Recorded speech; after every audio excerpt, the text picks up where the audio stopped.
Hi everyone! We are moving right along and we're going to jump into our next strategy of eliminate possibilities. So make sure you have the guided notes or some notes in a piece of paper and you're ready to jump in and solve another fun problem. Following along in the book, we are still in section 1.2.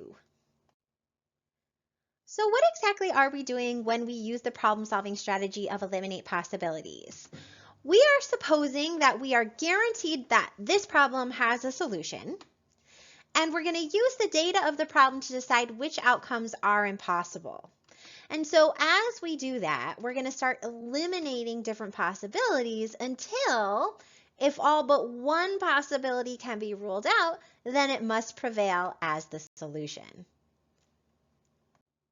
So now that we understand what the strategy of eliminating possibilities is, let's apply it to a sample problem. Beth, Jane, and Mitzi play on the basketball team. Their positions are forward, center, and guard, but take note we don't know who plays which position. So now we're going to be given some clues.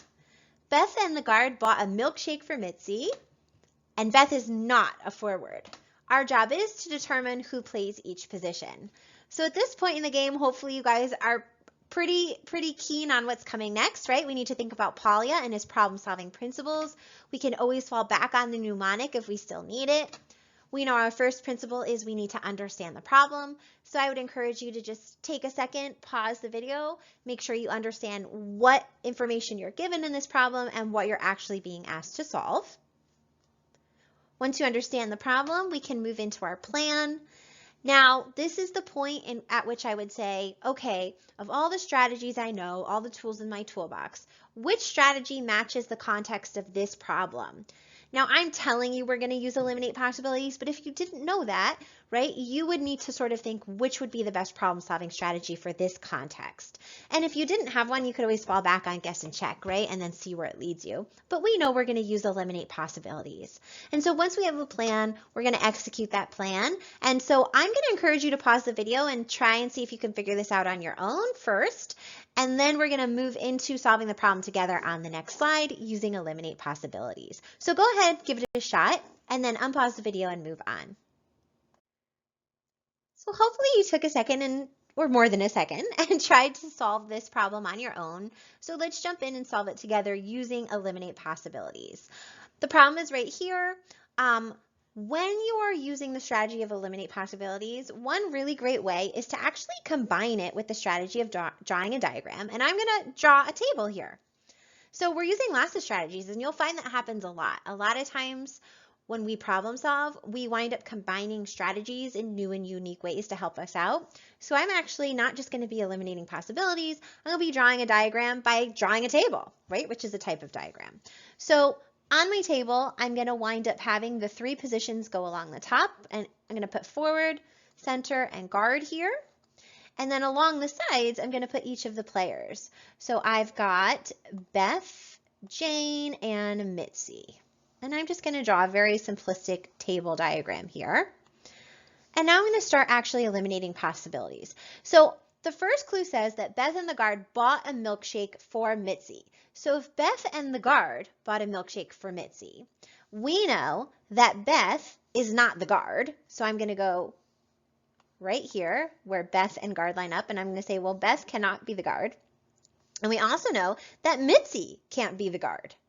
And so now look at this. Anytime I have two X's and an open spot, that means I've actually figured it out, right? That means Jane has to be the guard. If Beth isn't the guard and Mitzi has to be the guard, there's just one possibility left, right? I've eliminated the other two possibilities. There's only three possibilities here. So that means Jane has to be the guard. And once we know that Jane is the guard, we know she's not the center and she's not the forward. So now I think we've used that clue as much as we possibly can. Let's move on to the second one. Beth is not a forward. So if Beth is not a forward, we can get rid of that possibility. And now we've eliminated all possibilities but one, meaning that Mitzi has to be the forward. And if we know Mitzi's the forward, we know she's not the center. And again, we've eliminated all possibilities for the center except for Beth. So now we know that Beth has to be the center, Jane has to be the guard, and of course Mitzi has to be the forward. And so we've eliminated possibilities until all but one was left, which means it has to be our solution. As always, right, we need to make sure that we take the time to reflect. That is one of the most powerful principles that Polly gave us. And so we're going to start with the same question that we always do. Did this strategy work well? Was it good? Was it efficient? Did it help us solve the problem? Was there a better way we could have solved it? Make sure you take the time to always ask yourself that. Like we talked about in the last video, we also want to be thinking about what manipulatives could I use in the classroom. So think about different grade levels that you want to teach, or just different grade levels in general. How could you make this more interactive, hands-on? How could you help them solve this in a more concrete way? And finally, how would I model this in the elementary classroom? So if you have the guided notes in front of you, you'll see these 3 questions are already there. If you're taking your own notes, just pause the video, take 2 minutes, and jot down some thoughts for each of these questions. Because all of the research says, guys, that a little reflection goes such a long way. So it's really going to be powerful in helping to guide your thinking and your teaching. So pause it, take 2 minutes, jot down a few thoughts, and then hit play again. Now, just like with the last video, I am going to encourage you to try using this problem-solving strategy of eliminate possibilities on your own. So if you've got the guided notes, this is right in front of you. If you have your own paper, jot it down, give it a shot, see how you like it. This is one of my favorite strategies. It's like solving a little puzzle. So have fun with it, and if you need any help, don't hesitate to reach out.